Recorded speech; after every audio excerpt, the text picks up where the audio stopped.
So first of all, I would like to thank the organizing committee for having me here and inviting me to give this presentation at the conference. And I also want to thank them, both Cincinnati Children's and the organizing committee, for convening this Congress in these challenging times. So we still can learn from each other, and that is great. And I'm especially thankful for putting nursing on the agenda of the conference, because you all may know that 2020 is the International Year of the Nurse and the Midwife.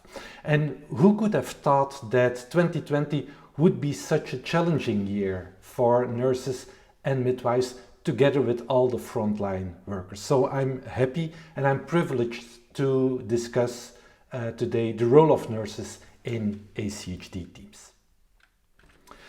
The first question is there a role for nurses in ACHD? And the answer is yes.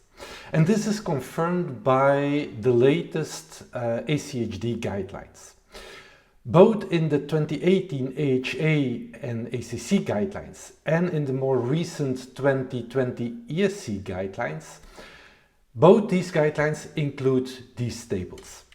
And in these tables, it is specified that nurses, nurse practitioners, and specialized nurses are indispensable in the staffing of ACHD centers.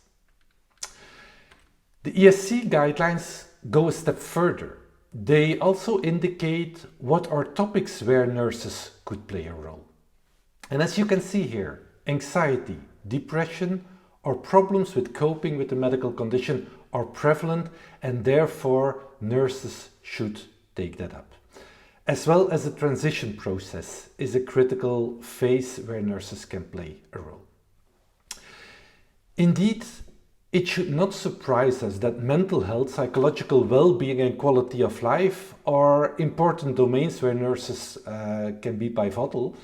And especially when you look in the literature. For instance, in the literature and you look at the proportion of anxiety, you can see that 25 to 63% of all ACHD patients present with symptoms of anxiety. And we are not talking about the diagnosis of an anxiety disorder. When we look at the diagnosis of anxiety disorder, we are talking about 9 to 18% of the patients. When you look at depression, 9 to 41% of the patients are having symptoms of depression, and 14 to 27% is having a clinical diagnosis of depression. These numbers are very high. And therefore, we need to have the manpower to deal with these issues. And nurses can play an important role. They can do the screening for anxiety and depressive symptoms. They can do psychoeducation. They can perform psychoeducation within the boundaries of their competencies, and they can refer patients for further mental health care, provided, for instance, by psychologists. Another aspect that the ESC guidelines referred to was the transition process. Indeed, when you look at transition programs, these are mainly driven by nurses. Indeed, nurses are the driving force within such transition programs to make sure that the team is providing the transitional care that is needed. And when patients are coming over from pediatrics, they make sure that the continuation of transitional care is guaranteed. Another aspect that is related to transition is the transfer of care. We know that it is important for our patients that they continue the care, and especially when they transfer from pediatrics to adult care. However, we recently conducted a systematic review and we found that around this period of the transition to adulthood, 4 to 63% of the patients are presenting with discontinuity of care. So quite a lot of our patients are having lapses in their care. When doing a meta-analysis, the pooled estimate showed 26% is having a discontinuity of care. Also here, nurses can play a very important role in monitoring patients' attendance to clinics to make sure that they remain under medical surveillance, because it is important, and we know that discontinuity of care is associated with complications, so it has far-reaching consequences. So the guidelines are important. However, there is also another document that is extremely relevant in this matter.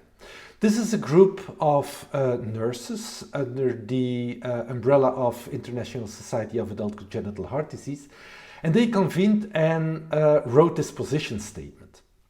And this position statement indicated some topics where nurses can play a role.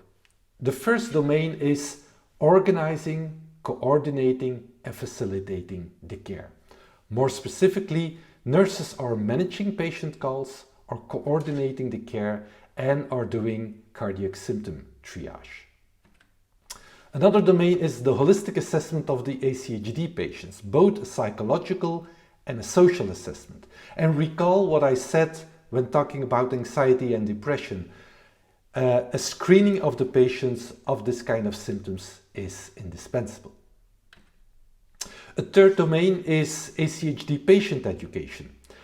Multiple studies have shown that the level of knowledge of our patients is suboptimal, so we need to continue all the efforts to provide education and to have a good level of knowledge in our patients. So we need to provide education on medication, pre and post procedural education, heart failure, anticoagulation, prevention and lifestyle, dental and skin care, and the latter mainly in terms of prevention of endocarditis. Contraception, family planning and pregnancy. Indeed, patients need to be counseled in terms of what are appropriate contraceptives and which are not appropriate.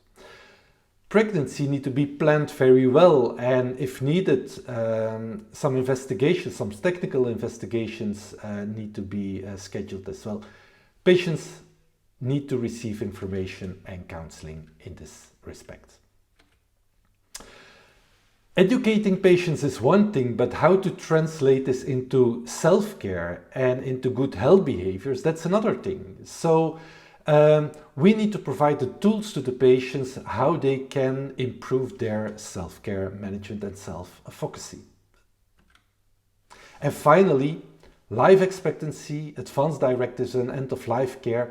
This is really a place where we can do better, where patient needs and the actual provision, there is really a gap in between. And there are some recommendations available on how to provide this kind of end-of-life care and how to set up these advanced directives. These were all things that nurses, ACHD nurses, should do. Are they doing this? Well, about 15 years ago, we conducted a survey among nurse specialists in ACHD in Europe, and indeed we found that these are topics that are covered by nurses. Not all of them are covered by the same large extent, but at least they are taken up by nurse specialists.